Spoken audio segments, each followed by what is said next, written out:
تو کیا ہم پہلی بار پیدا کر کے تھک گئے؟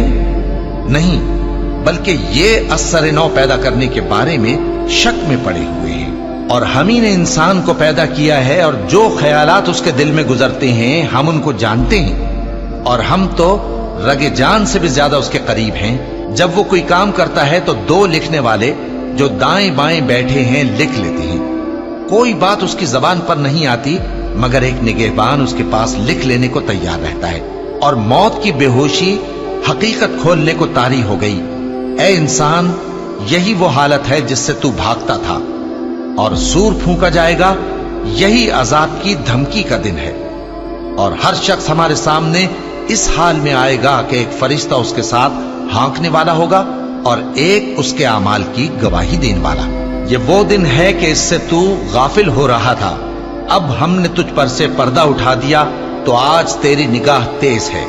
اور اس کا ہم نشیں فرشتہ کہے گا کہ یہ اعمال نامہ میرے پاس تیار ہے۔ حکم ہوگا کہ ہر سرکش ناشکرے کو دوزخ میں ڈال دو، جو مال میں بخل کرنے والا، حد سے بڑھنے والا، شبہ نکالنے والا تھا، جس نے اللہ کے ساتھ اور معبود مقرر کر رکھے تھے، تو اس کو سخت عذاب میں ڈال دو۔ اس کا ساتھی شیطان کہے گا کہ اے ہمارے پروردگار، میں نے اس کو گمراہ نہیں کیا تھا بلکہ یہ آپ ہی رستے سے دور بھٹکا ہوا تھا۔ اللہ کہے گا کہ میرے حضور میں رد و قد نہ کرو، میں تمہارے پاس پہلے ہی عذاب کی وعید بھیج چکا تھا۔ میرے ہاں بات بدلہ نہیں کرتی، اور میں بندوں پر ظلم کرنے والا نہیں۔